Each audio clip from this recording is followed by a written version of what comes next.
பதவிக்காக ஓடி வருபவர்களுக்கு மத்தியில் மக்களின் உதவிக்காக ஓடி வரக்கூடிய அன்பு அண்ணன் மரியாதைக்குரிய சேகர் பாபு. இப்ப கூட வந்து உட்கார்ந்த உடனே நான் உண்மையிலே நிறைய நேரங்கள்ல யோசிப்பேன், இவர் எப்படி இவ்வளவு இயல்பா பேசுறாரு, அது கொஞ்சம் கூட அந்த கர்வமே இல்லை. என் நிலை சென்றாலும் தன்னிலை மறக்காமல் இருக்கக்கூடிய ஒரு மிகப்பெரிய மனிதர்னா அவர் மட்டும்தாங்க. தங்கிட்ட இருக்கிற எல்லாத்தையுமே எல்லாரிடமும் கொடுத்து மகிழக்கூடிய ஒரு மிகப்பெரிய மனிதர். அந்த முந்திரி பருப்பு மட்டும் தான் கொடுக்க மாட்டாரு.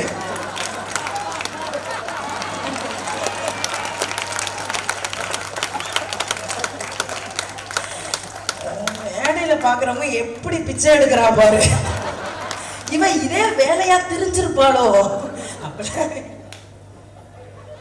உண்மையிலே ஒரு பெரிய சந்தோஷம். என்ன காரணம்னா, நம்ம கிட்ட இருக்கிற பொருளை எல்லோருக்கும் கொடுப்பது இயல்புங்க. நபிகள் நாயகம் ஒரு முறை ரோடுகள்ல போயிட்டு இருந்தாராம். நபிகள் நாயகத்தோடு 2 பேரும் கூட போயிட்டு இருந்தாங்களாம். அப்ப ஒரு தூரமா ஒரு இடத்துல ஒருத்தர் சட்டை இல்லாம நடுங்கினபடி உட்கார்ந்து இருந்தாராம். விறுவிறுன்னு நபிகள் நாயகம் தான் மேல இருந்த சட்டையை கழட்டி அவருக்கு போட்டுட்டு கொஞ்சம் தூரம் நடந்து போனாராம். இப்ப கூட இருந்த நண்பர் கேட்டாரா, அடுத்தவருக்கு கொடுக்குறீங்க, அது உள்ள போட்டிருந்த அந்த பழைய சட்டையை கொடுக்க கூடாதா? மேல போட்டிருந்தது புது சட்டை, அதை போய் அவருக்கு கொடுத்துட்டீங்களே நபியேன்னு சொன்னப்போ நபிகள் நாயகம் ரொம்ப அழகா சொன்னாரா, அடுத்தவர்களுக்கு கொடுப்பது என்று முடிவு செய்து விட்டால் நம்மிடம் இருப்பதிலே சிறந்ததை மட்டும்தான் அடுத்தவர்களுக்கு கொடுக்கணும். நான் பார்த்த சிறந்த மனிதர் அண்ணன் சேகர் பாபு அவர்கள்.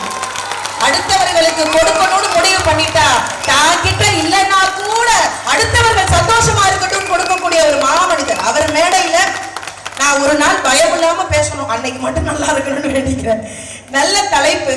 நம்முடைய முதல்வர் அவர்கள் இங்க மேடையில பேசின எல்லா அண்ணனும் இருக்கட்டும், முதல்ல இந்த பகுதிக்கு ஒரு பெரிய நன்றி. ஏன்னா நான் வீட்டுல இருந்து கிளம்பும் போதே அம்மாவும் சரி கணவரும் சரி, நோன்பு எப்படி திறப்ப, நோன்பு திறக்க நேரம் ஆயிடுச்சு, காலையில இருந்து பட்னியா இருக்கே, நோன்பு திறக்க முடியுமான்னு கேட்டப்போ பார்த்திபன் நான் விறுவிறுன்னு வந்து கரெக்டா 6:31க்கு ஒரு இஸ்லாமிய சகோதரியை மேடை ஏறுவதற்கு முன்பாக நோன்பு திறந்து விட்டு மேடை ஏற்றி வைத்தார்ல, இந்த ஒற்றுமை தாங்க நம்மளை யாருக்கிட்டையும் பிரிக்க முடியாது. ஒரு அருமையான மேடை, நல்லா ரசிக்கிறீங்க, நல்லா கைத்தட்டுறீங்க. முன்னாடி ஏகப்பட்ட பெண்கள், பின்னாடி நிறைய பெண்கள். எல்லா பெண்களும் எனக்காக ஒரு முறை கைத்தட்டுங்க பாப்போம். ஏன் அப்பா அந்த அக்கா இந்த சவுண்டோட தட்டுது? ஆஹா, ஜூம் பண்ணி பார்த்தா என்ன மாதிரியே தான்க்கா இருக்க நீ. நீங்களாமா? நீ என் மாமியா மாதிரி இருக்க. கிரகம் அதெல்லாம் மறந்துட்டு நான் ஊர் ஊரா திரியிறேன். வெளியில சொல்லக்கூடாதுங்க. கொரோனாவுல தப்பிச்ச ஒரே கிழவி என் மாமியா மட்டும்தான் சார். முதல் அலையில தப்பிச்சிச்சு, 2வது அலையை எதிர்பார்த்து இருந்தேன். 2வது அலையில தப்பிச்ச ஒரே தலை என் மாமியா தான் சார். அது மாஸ்கும் போடுறது இல்ல, கபசுர குடிநீரும் குடிக்கிறது இல்ல, அது மாட்டம் தெரியுது. கொரோனா வந்திருக்கும், இது மூச்சுக்கெல்லாம் நம்ம போனோம்னா அது ஓடிடுச்சு. அப்பேற்பட்ட கிராமம், அப்பேற்பட்ட ஒரு மூச்சியெல்லாம் என் வீட்டுல இருக்கு. அதனால நீங்க அப்படிலாம் நினைச்சுக்க வேணாம். பெண்கள் எல்லாருமே ஏன் தெரியுமா, பெண்களை மட்டும் நான் ரொம்ப அதிகப்படியா பார்ப்பேன். பெண்கள் எந்த மேடையெல்லாம் முன்னாடி வந்து நல்லா கை தட்டி சிரிக்கிறாங்களோ அந்த நிகழ்ச்சி எப்பொழுதுமே சக்சஸ்ங்க. ஏன்னா அவங்க மனசு விட்டு சிரிப்பாங்க, மனசு விட்டு ரசிப்பாங்க. இந்த ஆண்கள்லாம் அப்படி கிடையாது, கொஞ்சம் வெக்கப்படுவாங்க, கூச்சப்படுவாங்க, கை தட்டுறதுக்கு யோசிப்பாங்க. இந்த நிகழ்ச்சி ஆரம்பிச்சதுல இருந்து அதிகப்படியா கை தட்டுறதே எங்க பெண்குல தங்கங்கள் மட்டும்தான். அதனாலதான் தமிழக முதல்வர் அவர்கள் மற்றவங்களுக்கு என்னது நல்லது செஞ்சாங்களோ இல்லையோ, குறிப்பாக தாயுள்ளம் கொண்டு பெண்களுக்கு நல்லது செஞ்சுக்கிட்டு இருக்காரு இந்த நிமிஷம் வரைக்கும். நீங்க நல்லா இருந்தா போதும்னு நினைக்கிறாருல்ல, அதுல எங்களை மாதிரி பெண்களுக்கு எல்லாம் எப்பேற்பட்ட கணவர் வேணும்னு ஆசை தெரியுமாமா, எப்பேற்பட்ட புருஷன் வேணும் உங்களுக்கு அப்படி நினைச்சா நீங்க என்ன சொல்லுவீங்க? அன்பா இருக்கணுமா? பின்ன நான் என்ன 1000 கிலோடையா இருக்குன்னு நினைப்பேன்? எல்லாரும் அன்பா தான் இருக்கணும். இப்ப எனக்கெல்லாம் இல்ல, எல்லா பெண்களுக்கும் வரக்கூடிய புருஷன் எப்படி இருக்கணும் தெரியுமா? பாண்டியன் ஸ்டோர்ல வர்ற மூர்த்தி மாமா மாதிரி இருக்கணும்னு ஆசை. கிரகம் வர்றது பூரா பாக்கியலட்சுமி கோபியா வருது. அதுல இங்க ஆண்கள் பெண்கள் 2 பேரும் கலந்து உட்கார்ந்துருக்கீங்க. இப்ப ஒரு காலத்துல சொல்லுவாங்கண்ணே, பெண்கள்லாம் எப்ப பாரு புரணி பேசிக்கிட்டே இருக்காங்க, எப்ப பாரு புரணி பேசிக்கிட்டே இருப்பாங்க அப்படின்னு. சத்தியமா சொல்றேன், இப்ப எந்த பெண்களும் புரணி பேசுறது கிடையாது, ஆண்கள் தான் புரணி பேசுறீங்க. என்ன அடி அடிக்கிறா மச்சான், சாம்பார் நல்லா இல்லைன்னு சொன்னேன், என்ன குத்து. அவங்க ஆத்தாக்காரிட்ட வேற அடிக்கிறதுக்கு ஐடியா கேட்கறா மச்சான். பூரா ஆண்களும் புரணி பேசுறீங்க. எங்க பெண்கள் மிஞ்சி மிஞ்சி போனா என்ன பேசுவோம்? இந்த புடவை எங்க அக்கா எடுத்த, இந்த தோடு. இப்ப இங்க இருக்கிற பெண்கள், இங்க இருக்கிற ஆண்கள், அவங்க மனநிலை எப்படி இருக்கும்னு மட்டும் நான் சொல்லிடுறேன். இங்க இருக்கிற பெண்கள் அதிகப்படியா என்ன தெரியுமா பேசியிருப்பீங்க? நிஷா கட்டியிருக்க புடவை அழகா இருக்கே, நிஷாவே அழகா இருக்காளே, அவ ஹேண்ட்பேக்ல மேக்கப்பே இல்லாத போட்டோ 4 வச்சிருக்கேன், கொடுத்து விட்டுருவேன். கோவக்காரி நிஷா கட்டியிருக்க புடவை அழகா இருக்கே, அவ கட்டியிருக்க புடவையை நாம கட்டியிருந்தா நாம நல்லா இருப்போமோ அப்படின்னு நினைச்சா அது பெண்கள் மனசு. நிஷாவையே நாம கட்டியிருந்தா நல்லா இருப்போமோ அப்படிலாம் இல்லைங்க. யாரும் எந்திரிச்சு போயிடாதீங்க, சும்மா விளையாட சொன்னேன். இந்த ராட்சசி கூட நம்ம அப்படிலாம் கிடையாது. உண்மையிலேயே பெண் என்பவள் ரொம்ப ரொம்ப போகுது. இந்த மாதம் முழுக்க மகளிர் மாதம்ங்க. இந்த மாதம் மட்டும் கொண்டாடாம எல்லா மாதமும் பெண்களை கொண்டாடினா கொஞ்சம் நல்லா இருக்கும்னு நினைப்போம், அவ்வளவுதான். காரணம், பெண்கள் இல்லாமல் இந்த உலகத்துல எதுவுமே கிடையாது. நான் சொல்றது உண்மை, நான் மட்டும் கைத்தட்டுங்க. வீட்டுல மனைவி இருந்தா வெளியில இருந்து வர்ற ஆண்மகன் என்ன சாப்பிடலான்னு யோசிச்சு வருவீங்க, மனைவி இல்லைன்னா எங்க சாப்பிடலான்னு யோசிச்சு வருவீங்க. அதுதான் சார் சத்தியமான உண்மை. பெண்களுக்கு மரியாதை கொடுங்க. நான் இங்க இருக்கக்கூடிய, அது குறிப்பா சொல்லணும் அப்படின்னா, நம்முடைய முதல்வர் அவர்கள் பதவிக்கு வந்த உடனே எத்தனையோ விஷயங்கள்ல கையெழுத்து போட்டிருக்கலாங்க, ஏதேதோ பேசியிருக்கலாம். ஆனால் குறிப்பாக 3 விஷயத்துக்கு முதல்ல கையெழுத்து போட்டாங்க.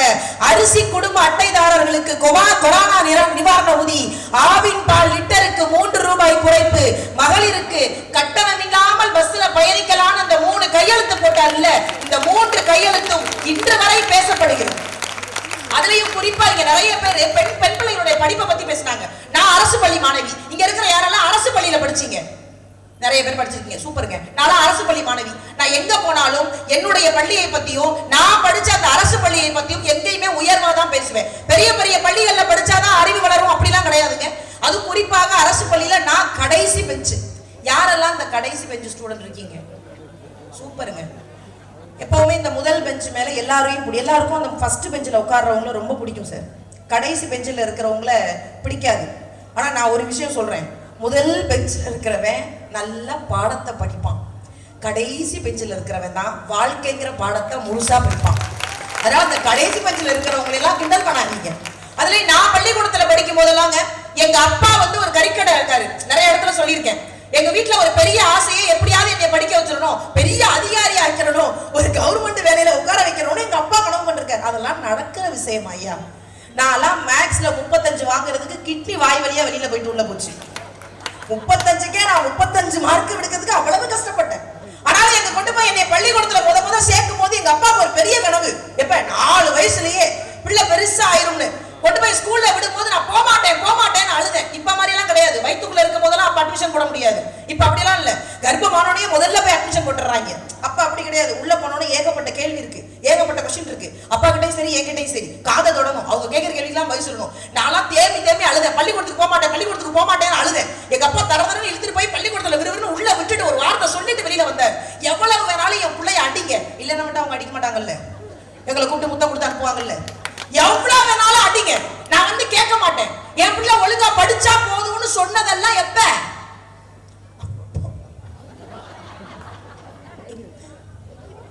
அப்பா அழுதுகிட்டே போறாரு. டீச்சரை ஒண்ணும் பண்ணிடாதடா, பச்சை பிள்ளையா இருக்கு. அதுக்கு அவன் அதெல்லாம் அது நடந்துக்கிறத பொறுத்து இருக்கு. என் லைன்ல கிராஸ் பண்ணா நான் என் வேலையை கட்டி விட்டு வந்துருவேன். இவங்க 2 பேரும் கிளாஸ்ல பேசிக்கிறாங்க. ரமேஷ் ஹோம்வொர்க் எழுதுனா மிஸ் அடிப்பாங்களோ, நம்மள அடிச்சாதான் அவங்கள ஜெயில போட்டுருவாங்களேடா. பெரிய இது பாரு. இங்க நிறைய பெற்றோர்கள் இருக்கீங்க. அதுலயும் சார் நான் ரொம்ப பெருமையா சொல்லுவேன், எல்லா மேடைகள்லையும் பதிவு பண்ணுவேன். நான் இன்னைக்கு இந்த உலகத்துல, அது இந்த சமுதாயத்துல நிறம் சார்ந்து மதம் சார்ந்து எத்தனையோ விமர்சனங்களுக்கு ஆளாக்கப்பட்டவள்.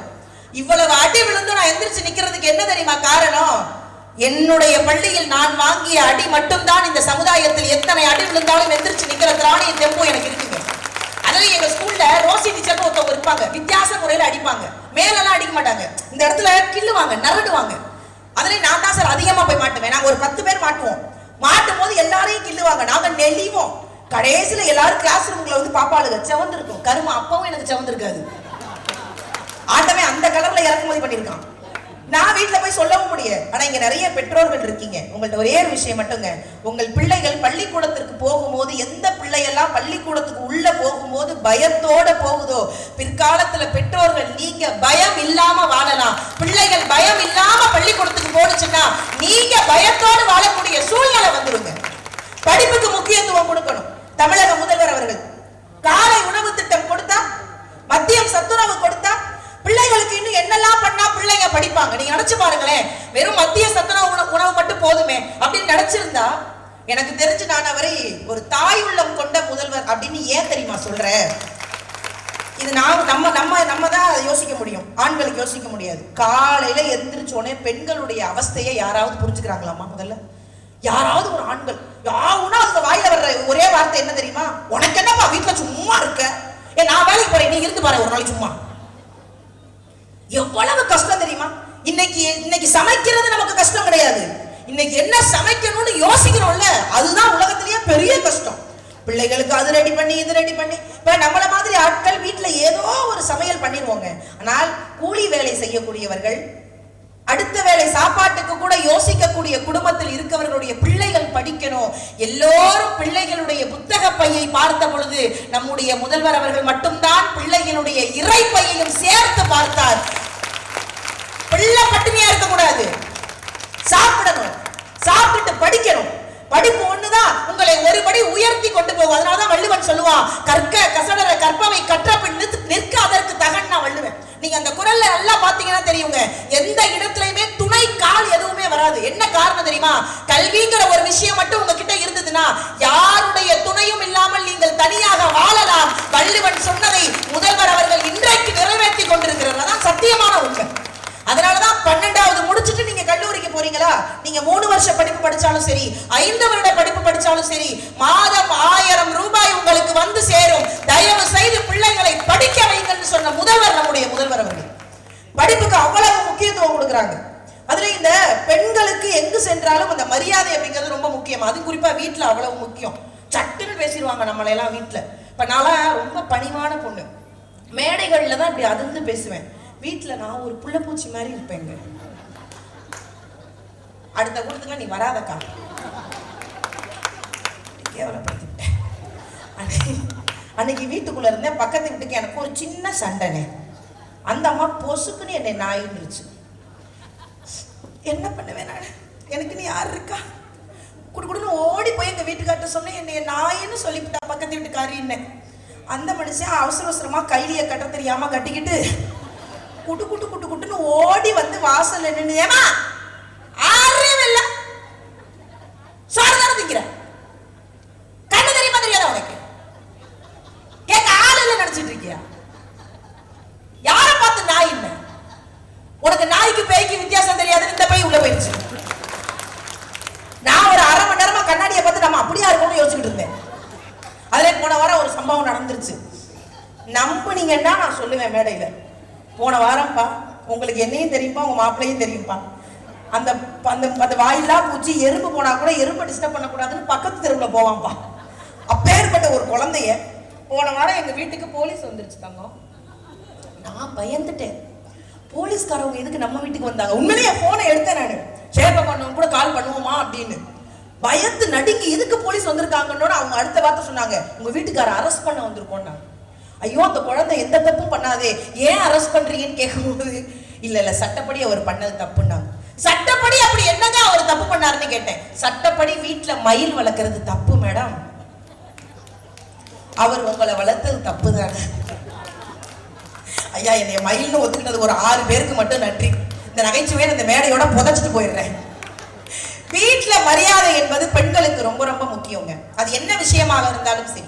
அதிகப்படியான பெண்கள் வீட்டுல ஆசைப்படுற விஷயம் என்ன தெரியுமா? அதிகப்படியா ரொம்ப அதிகபட்சமா ஒரு சின்ன பாராட்டு, ஒரு சாப்பிட்டுட்டு நல்லா இருக்கு தங்கம், நீங்க சாப்பிட்டுட்டு நல்லா இருக்குன்னு சொல்ல கூட வேணாம், அந்த மூஞ்சி அப்படி வச்சுக்காம இருந்தாலே நான் சந்தோஷமா இருப்பேன். நான்லாம் உண்மையிலேக்கா கல்யாணத்துக்கு முன்னாடி எனக்கு சமைக்கவே தெரியாது. தெரியாது, அது ஒரு பிரச்சனை.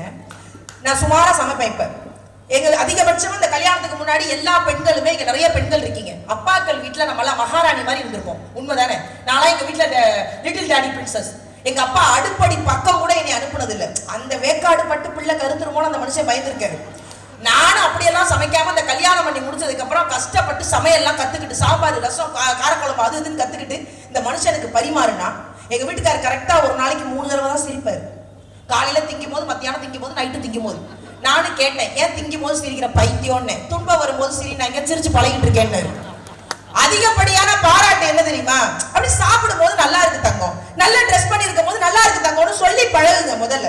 அதுலயும் பரிமாறி முடிச்சுட்டு எல்லா பெண்களுமே நம்ம பண்ற ஒரே தப்பு என்ன தெரியுமா? அங்கே உட்காந்து உட்கார்ந்துருப்போம். அந்த வாயை பார்த்துக்கிட்டே இருப்போம். கருமம் பார்க்க சகிக்காது.